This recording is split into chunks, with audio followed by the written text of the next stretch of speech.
Alright.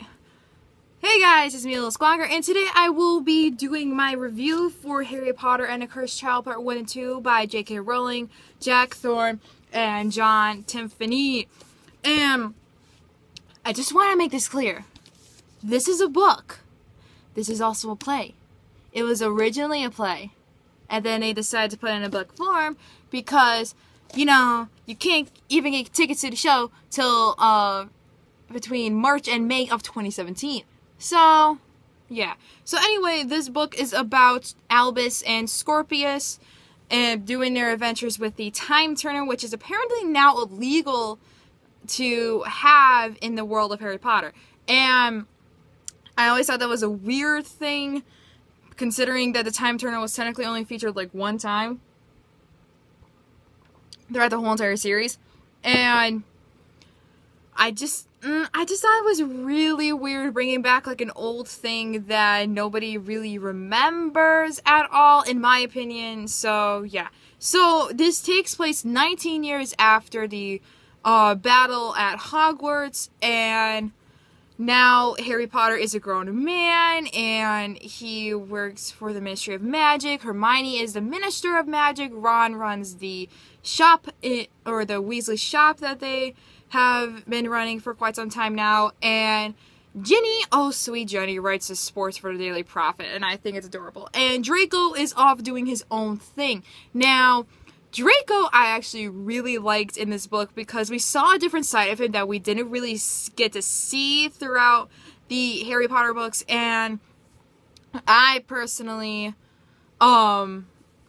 I thought it was very good to see Draco, and Draco has been one of my favorite characters, beside my favorite character being Luna, and he has always had a special place in my heart, and I really like it a lot. And so yeah, so I also want to get this out of the way that a lot of people have been hating on this book because it is a play, and it's a complete waste of their time. And one review I actually saw, a person gave it a 1 star, thought everything was unnecessary. She was basically a homophobic. And what's it called? So, and she even went to the bookstore and asked for her money back because of the book, because she thought it was so terrible. And honestly, you have to give some credit because J.K. Rowling did not write this book. Technically, she was the producer for this whole entire play that's in London, and tickets have been flying like crazy because basically it is fan fiction if you really think about it.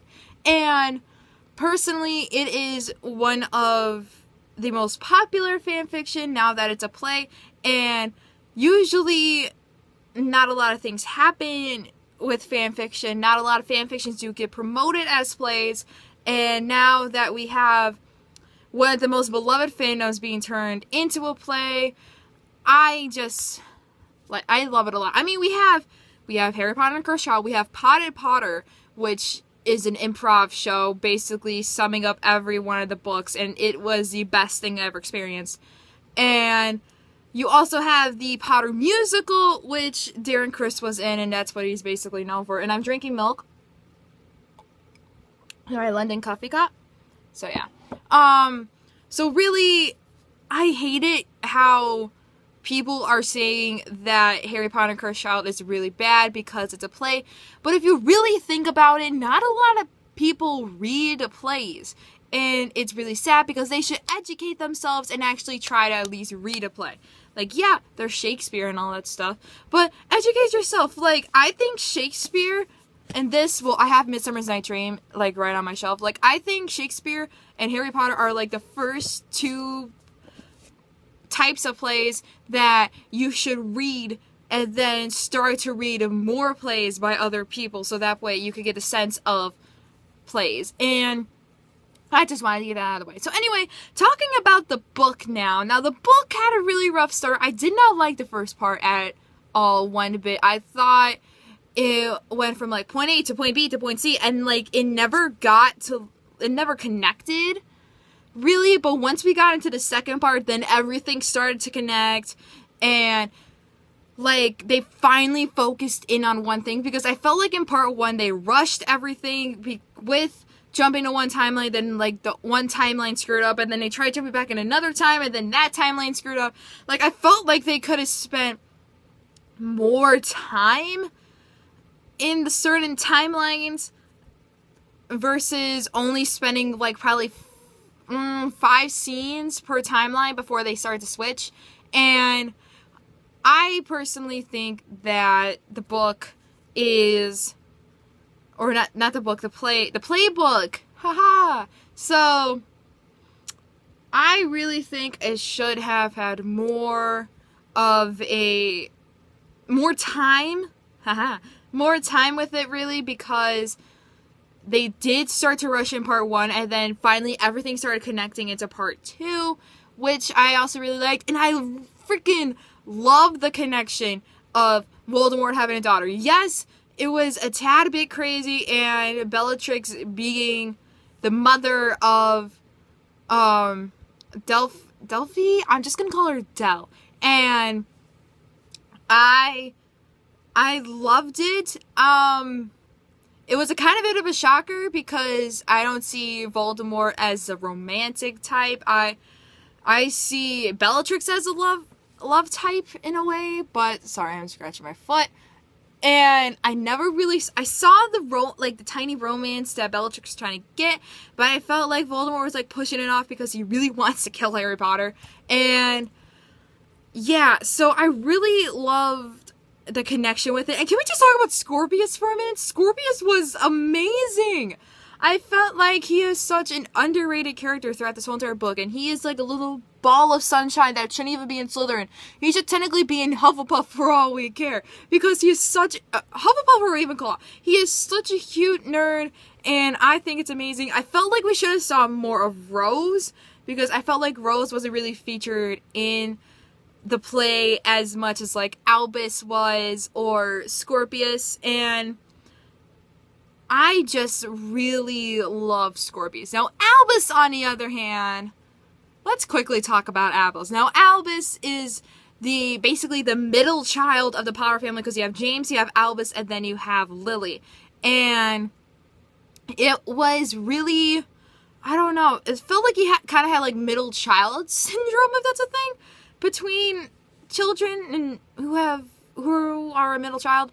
And it was really weird because I was also texting my friend my friend Jamie, who was working with me at the Harry Potter night, and I texted her like, hey, do you even like Albus at all? And she texted me, I don't, but like they're writing realistically, and they are connecting it to children now. Like, and I never thought of it that way. Like, I always thought he was a whiny brat, and yes, he is a whiny brat, but they are connecting to the children now. Like, yes, there are some nerdy children who feel like they don't belong, but technically they are somehow belong. And then you have people who don't know who they are and have a bad relationship with their parents. That's children now. Like, oh my god. Like, I never really thought of it that way. And I think it is the best way to think about it. And Jack Thorne wrote the characters of Harry Potter realistically. And unlike J.K. Rowling, who wrote the children as like people who are sophisticated and have like, they have their quirks, but they don't really show their quirks. Like, yes, Hermione is a nerd, but you don't really see her like diving into books and spewing out facts that people really don't know about. We just see that she's smart and a know-it-all, but we don't really get to see that through the books. And with The Cursed Child, we saw like true personality. And another thing I really want to talk about is Slytherin. And I felt so bad for Slytherin, because Slytherin, yes, it is a bad house and all, but they portrayed it probably not in a really good way, because Slytherin, yes, it is a bad house, and Draco was there, and Voldemort basically spawned off of there, but I think that Slytherin should have had a different take on the house. They always have Gryffindor as, yeah, we're the good guys, and then Hufflepuff's like, yeah, and then Ravenclaw's like, nerd, and then Slytherin is kind of like the Dauntless, but Dauntless got treated like they are Dauntless. They are the fearless people, and they do whatever. Slytherin is portrayed as the bad house, and they always get in trouble, and I hated how they portrayed it. And I just, like, I felt like Slytherin could have had a different stance in this book, considering that a lot of things could have happened. And yeah, so overall, I gave this book a 4.5 out of 5 because of Scorpius and how it ended and how finally everything connected. I know this is gonna be the very last book that J.K. Rowling is writing / we're gonna call this one produced. And it's really sad to see the Harry Potter fandom coming to an end.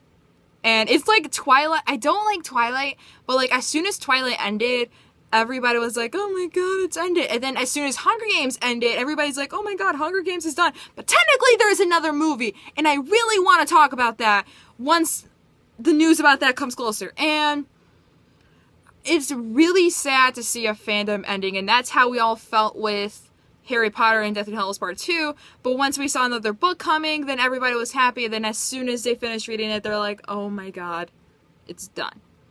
Like, J.K. Rowling is done. So yeah, that is my review for Harry Potter and the Cursed Child Part 1 and 2, and if you would like to get this book, I would say go for it if you are a Harry Potter fan. I would highly suggest it.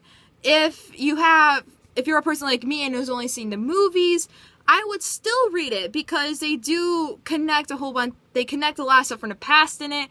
And if you just want to read it because it's a play, go for it.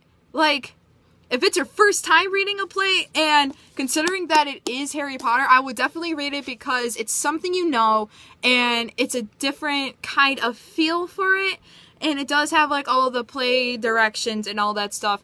And hopefully someone illegally records it so that way I can see it. Just like what they did for Hamilton. So, yeah. I will see you guys next time. Be sure to like, subscribe, and comment down below what were your thoughts about The Cursed Child, because there are a lot of mixed reviews for this book. And, yeah. I will see you guys next time. Until then, I have to decide ironically, which play to read. If I should read Midsummer's Night Dream or Taming of the Shrew. So yeah, I had to be with that decision. So yeah, I will see you guys next time.